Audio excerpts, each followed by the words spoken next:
Oui, merci Monsieur le Président. Bon, on ne va pas revenir sur les chiffres qui ont été présentés dans la délibération. Effectivement, le SS est une forme d'entrepreneuriat qui présente de nombreux avantages. Les activités au service du bien commun et non délocalisables, un effet levier incontestable. On était à peu près sur de 1 à 3 ou de 1 à 6 pour 1 euro investi. Voilà. Et puis une démarche éthique mettant en avant la solidarité, avec notamment la gouvernance démocratique basée sur le principe d'une personne, une voix. La métropole intervient en soutien de l'ESS depuis 2003, notamment à travers des aides directes, un appui au dispositif de financement, on a cité Gaïa, des locaux adaptés, les hôtels d'activité. Plusieurs plans d'action se sont succédés. Nous regrettons que cette délibération n'en présente pas le bilan, notamment afin de voir ce qui a marché et ce qui n'a pas marché, parce qu'il faut regarder les choses de manière objective, et il y a des choses qui marchent, il y a des choses qui ne marchent pas dans l'ESS comme ailleurs. Quel a été par exemple le montant du chiffre d'affaires généré par les structures aidées, le nombre d'emplois créés sur la période, le montant des aides apportées par la métropole et les partenaires, les activités ont-elles pu être consolidées? En général, le taux de consolidation est bon sur Gaïa, mais ça mérite quand même qu'on s'y penche. Et pour nous, l'évaluation des dispositifs est un élément clé de la stratégie. De ce point de vue d'ailleurs, moi je note un écart entre les orientations proposées qui me semblent pour une bonne partie assez vagues. Il faut mieux communiquer, il faut mieux observer cette forme d'économie, comme si on avait besoin, l'ESS avait besoin d'être mieux observé, mieux communiqué. C'est une forme d'économie comme une autre, et je pense qu'il faut la traiter comme une économie comme une autre.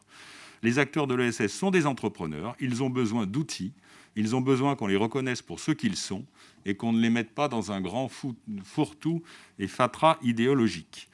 C'est d'ailleurs le sens de la démarche de French Impact que vous citez dans votre feuille de route, mais dont vous oubliez de mentionner que l'un de ses objectifs est de mesurer l'impact des initiatives prises grâce à des indicateurs précis et de travailler à la référentiel d'indicateurs. Et nous souhaitons que nous puissions travailler à cet indicateur. Ce qui m'amène à parler de la méthode, parce que nous avons un autre regret qui concerne la méthode, puisque nous apprenons dans la délibération qu'un comité de pilotage de l'ESS s'est réuni 4 fois depuis le début de l'année.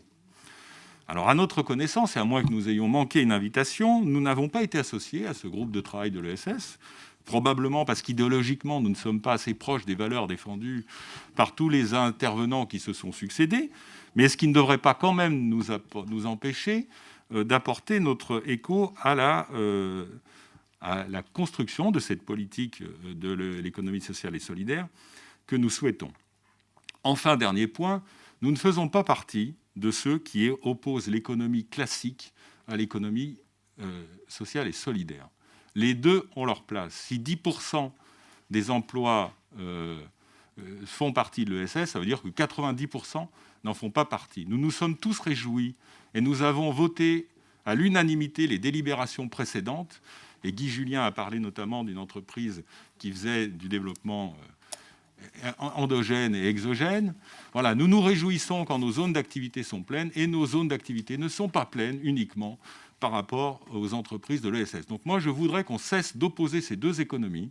Elles ont leur place. L'économie classique a toute sa place.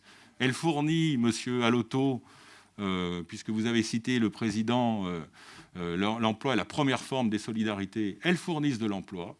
Et nous ne souhaitons pas que cette délibération soit l'occasion d'un combat idéologique entre différents camps. Nous souhaitons qu'elle soit la construction d'outils en faveur du développement de l'économie solidaire et rien d'autre.